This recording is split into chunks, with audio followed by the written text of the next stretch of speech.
Students, hope you are doing well. Accounting circle के channel के ऊपर खुशामदीद। स्टूडेंट, जैसा कि आपको मालूम है कि हमारा कैश फ्लो स्टेटमेंट का चैप्टर चल रहा था और आज हमारा जो लेक्चर है उसके अंदर हम एक नया क्वेश्चन लेकर आपके सामने आए हैं और इसके अंदर एक कंडीशन भी न्यू है, उसके ऊपर हम डिस्कस करेंगे और सॉल्यूशन भी आपको बताएंगे। तो बेसिकली आज का जो क्वेश्चन हमने लिया है वो हमने पाकिस्तान के अंदर किसी बोर्ड के पेपर से या बुक से नहीं लिया, बल्कि CBSE से लिया है, central board of secondary education, जो कि इंडिया का है। वहाँ की क्लास 12th की जो अकाउंट्स है उससे ये कैश फ्लो स्टेटमेंट का क्वेश्चन लिया है। तो इस तरीके का जो केस है बेसिकली वो पाकिस्तान के अंदर भी बोर्ड्स के अंदर और बुक्स के अंदर ऐसा क्वेश्चन है, तो कंफ्यूज होने वाली कोई बात नहीं है। ठीक है जी, तो हम क्वेश्चन डिस्कस कर लेते हैं।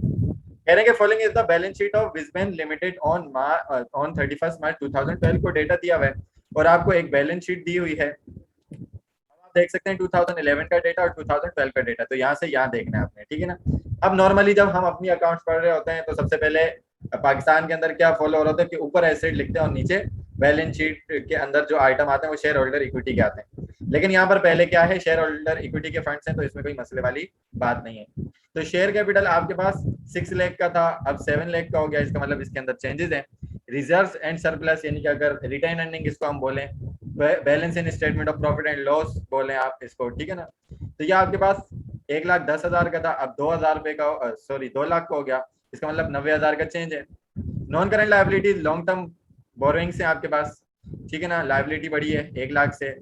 ट्रेड पेबल कहते हैं अकाउंट्स पेबल को, तो ये भी इंक्रीज हुआ है 30,000 से, सॉरी 5,000 से 30,000 हो गया। 25 पहले था, 5,000 का चेंज है, ठीक है जी। तो इन दोनों का टोटल भी दे दिया।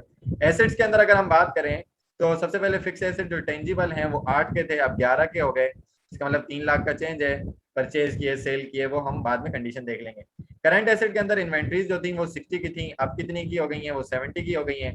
ट्रेड रिसीवेबल यानी कि अकाउंट रिसीवेबल 40 के थे, अब कितने के हो गए, 32,000 के हो गए, कम हो गए। इसका मतलब ये हुआ है कि आपकी कलेक्शन हुई होंगी, आपका कैश स्टक नहीं रहा होगा। कैश एंड कैश इक्विवेलेंट आपके पास जो है वो 35 थे और अब कितने हो गए 28, यानी कि कैश के अंदर जो कमी है वो कितने की है, वो 7,000 रुपए की कमी है। ओके जी। उसके बाद आपको क्या कह रहे हैं, एडिशनल इन्फॉर्मेशन के during the year a piece of machinery fix asset है जिसकी बुक वैल्यू कितनी थी 80,000, बेच दिया गया 65,000 रुपीज का। इसका मतलब क्या हुआ कि 15,000 रुपए का तो आपको लॉस हो रहा है ना, अगर ऐसे बात देखी जाए। Depreciation provided on tangible asset, tangible asset पे जो डेप्रिसिएशन है वो कितना है, वो 2 लाख रुपए का डेप्रिसिएशन है। ओके जी। प्रिपेयर क्या करने, कैश फ्लो स्टेटमेंट बनाना है। ये नहीं बताया हुआ उस, यानी कि उस बोर्ड के पेपर में ये नहीं बताया हुआ था कि डायरेक्ट से बनाना है या इनडायरेक्ट से बनाना है, तो नॉर्मली हम इनडायरेक्ट को ही फॉलो कर रहे होते हैं। ठीक है, क्वेश्चन आपको आसानी से समझ में आ गया होगा, सॉल्यूशन आपके सामने शेयर कर देते हैं और आपको समझा भी देते हैं। तो डायरेक्टली आपके पास जब सबसे पहले इनकम मौजूद नहीं होती तो सबसे पहले आप क्या करते हैं, इनकम लिखते हैं, ठीक है ना। तो cash flow statement Wisden company ऊपर आ जाएगा for the month of March, जो है ईयर एंड है, और पर्टिकुलर्स और अमाउंट आ जाएगा। सबसे पहले आपके पास कैश फ्लोज होते हैं ऑपरेटिंग एक्टिविटीज के, देन आपके पास इन्वेस्टिंग एक्टिविटीज के, एंड फाइनली आपके पास फाइनेंसिंग एक्टिविटीज के कैश फ्लोज होते हैं। एक वर्किंग नोट भी आपके पास गिवन है। वर्किंग नोट किस चीज का है, वर्किंग नोट है जो टेंजिबल एसेट की बाइंग एंड सेलिंग हुई और डेप्रिसिएशन हुआ और फिर लॉस भी, तो हमें उसमें देखना पड़ेगा। ठीक हो गया। अब आपके पास नेट इनकम डायरेक्टली गिवन नहीं थी, तो क्या हुआ कि जो आपके पास प्रॉफिट एंड लॉस स्टेटमेंट से बैलेंस आया हुआ था वो इस साल 2 लाख था, पहले कितना था 1,10 था। जब आपने डिफरेंस निकाला माइनस किया तो इसका मतलब आपको इस साल जो इनकम हुई है, नेट इनकम या नेट प्रॉफिट बिफोर टैक्स जो है या एक्स्ट्रा ऑर्डिनरी आइटम जो है इंटरेस्ट वगैरह, वो कितनी हुई है, 190,000 हुई है, जो कि मैं आपको काफी बार बता चुका हूँ कि ये EBIT हम लेते हैं। बेसिकली एडजस्टमेंट करते हैं हम, नॉन कैश आइटम जो है वो एड बैक कर रहे होते हैं। तो अब यहाँ पर देख सकते हैं कि जो लॉस था सेल ऑफ मशीनरी, जो आपकी मशीनरी थी वो 80,000 की थी, 65 की जब आपने सेल करी, डेप्रिसिएशन उसके ऊपर उसने कुछ बोला नहीं था, तो जब माइनस किया तो 15,000 रुपए का लॉस हो गया। तो नॉन कैश आइटम है, तो नॉन कैश आइटम वहाँ इनकम स्टेटमेंट में माइनस हुआ होगा, यहाँ इसको क्या कर देते हैं, ऐड कर देते हैं कैश की एडजस्टमेंट के लिए। जो डेप्रिसिएशन था उसने बोला 2 लाख का डेप्रिसिएशन हुआ डायरेक्टली, तो आपने डेप्रिसिएशन भी बेसिकली रिकॉर्ड कर लिया। इन दोनों को प्लस किया तो ये 215 हो गया, और नेट इनकम को और इसको एड बैक किया तो net profit before working capital changes जो है वो कितना आ गया, 3,05,000 आ गया। ठीक है, उसके बाद हम क्या करते हैं, वर्किंग कैपिटल के अंदर चेंजेस लेते हैं। यानी कि करंट एसेट और करंट लायबिलिटीज के अंदर इंक्रीज या डिक्रीज का हम पता लगाते हैं। अगर करंट एसेट आपके इंक्रीज हो रहे होते हैं तो लेस करवाते हैं, डिक्रीज होते हैं तो आप ऐड करवाते हैं, ठीक है ना। इसी तरीके से करंट लायबिलिटीज के अंदर भी क्या होता है, उल्टा ही हिसाब चलता है कि अगर बढ़ रही है तो ऐड करवाते हैं, कम होती है तो लेस करवाते हैं। तो decrease in current asset, increase in current liabilities आप ऐड करवाओगे, यही बात हमने की थी।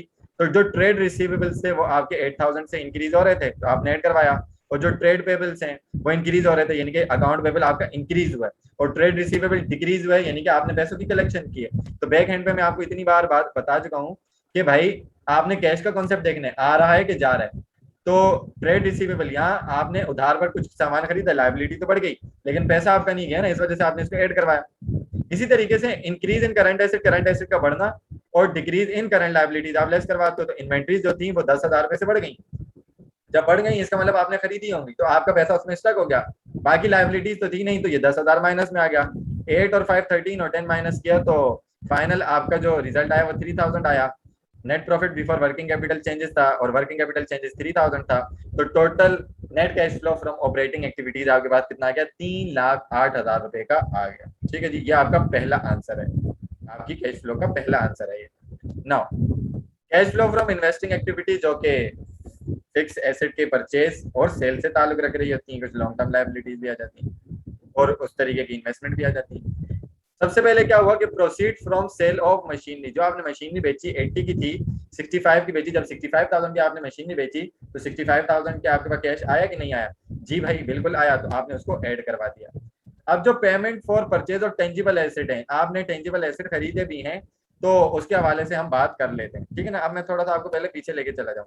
जो आपके पास टेंजिबल एसेट थे उनका बैलेंस क्या था, ये था, ये आप देख सकते हैं, पहले 8 थे अब ये 11 हो गए, 3 का फर्क है, ठीक है जी। और डेप्रिसिएशन भी 20 बोला और बाकी उसमें मशीनरी भी गई। तो बैलेंस बीडी आपके पास जो ओपनिंग था वो कितना था, वो 8 लाख का बैलेंस था, डेबिट साइड लिखा, क्रेडिट साइड आपने बैलेंस लिखा क्या 11 लाख, ओके नो प्रॉब्लम। ना अब क्या हुआ कि डेप्रिसिएशन की वजह से आपका एसेट कम हुआ ना, जब एसेट क्रेडिट होता है डेप्रिसिएशन की वजह से तो उसको इस साइड रिकॉर्ड करेंगे, तो वो एक चीज आ गई। अच्छा 65,000 का क्या, 65,000 से आपने एसेट बेचा तो मशीनरी एसेट, एसेट क्रेडिट हुआ किसकी वजह से, कैश की वजह से या बैंक की वजह से या बोले सेल करने की वजह से, वो क्रेडिट हुआ 65,000 का। बाकी उसके ऊपर लॉस हुआ तो लॉस डेबिट हुआ, एसेट क्रेडिट हुआ तो एसेट क्रेडिट होगा, लॉस की वजह से तो क्रेडिट साइड रिकॉर्ड किया जाएगा। तो तीनों चीजें आपको समझ में आ गई होगी। तो आपने क्या किया, अब यहाँ पर 8 लाख था, यहाँ पर 11 था, 11 में 2 आपने मजीद प्लस कर दिया तो ये 13 हो गया, 13 और ये 65 और 15 ये 80, 13,80,000 इस साइड का बैलेंस है और इस साइड का 8 लाख है, माइनस करवाया तो रिमेनिंग आपके पास कितना आ गया 5,80,000। जो बैलेंसिंग फिगर है 5,80,000 का वो ये बता रहा है कि आपने इस साल क्या किया है, 5,80,000 रुपए का जो है ना वो एसेट खरीदा है, ठीक है, वो एसेट खरीदा है। जब एसेट खरीदा है तो आपका पैसा गया है, तो जब पैसा गया है तो आपने क्या करवाना है, आपने माइनस करवाना है, ठीक है जी। तो 65 में से माइनस करवाएंगे 580 तो आपके पास माइनस में आंसर आएगा 515, 5,15,000 आपका इन्वेस्टिंग एक्टिविटीज से गया है। तो net cash use in investing activities, investing activities में आपने 5,15,000 रुपए का कैश यूज किया। नाउ फाइनेंसिंग एक्टिविटीज में क्या हुआ कि फाइनेंसिंग एक्टिविटीज में भी आपके पास जो बैलेंस था वो कितना था, यहाँ पर आप देख सकते हैं जो शेयर कैपिटल था वो 6 था, अब 7 हो गया, 1 लाख से इंक्रीज हुआ। इट मीन्स कि आपने एडिशनल शेयर्स इशू किए होंगे तो उससे पैसा आया, जब पैसा आया तो ऐड करवाएंगे, ठीक है जी। उसके बाद जो proceed from long term borrowings हैं, लॉन्ग टर्म लोन आपने लिया है तो उससे आपके पास पैसा आ गया तो आपने ऐड करवा दिया। उसके अलावा कोई दूसरी चीज नहीं थी कि लॉन्ग टर्म पेमेंट की लायबिलिटी बॉन्ड्स वगैरह की, और ना ही आपने डिविडेंड वगैरह पे किए, तो यही 2 चीजें थी, इन दोनों को प्लस किया तो net cash flow from financing activities कितना आ गया 2 लाख का। तो पहला आंसर ये था, दूसरा आंसर ये था, तीसरा आंसर आपके पास ये है, ठीक है ना, इन्वेस्टिंग, फाइनेंसिंग और ऑपरेटिंग एक्टिविटीज। अब इन तीनों को प्लस माइनस करेंगे, 2 लाख है और ये 3 लाख है, 2 और 3 आपके पास कितना हो जाता है 5 हो जाता है, 5,08,000 हो गया, यानी कि 508 हो गया। और ये इन्वेस्टिंग का 515 हो गया, 515 हो गया।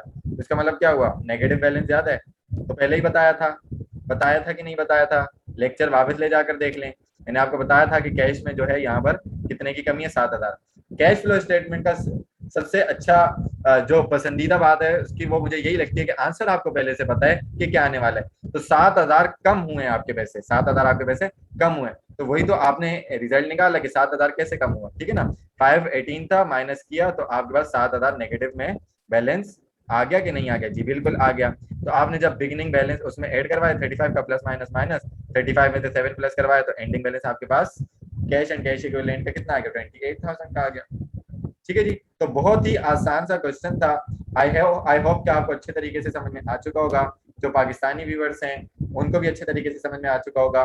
जो इंडिया के हमारे भाई हैं बहने हैं वो व्यूवर्स जो हैं उनको भी अच्छे तरीके से ये समझ में आ चुका होगा। आई होप कि आपको ये वीडियो पसंद आएगी। अगर इसमें कोई चीज़ आपको पसंद नहीं आती तो आप कमेंट सेक्शन में क्वेश्चन करके पूछ सकते हैं।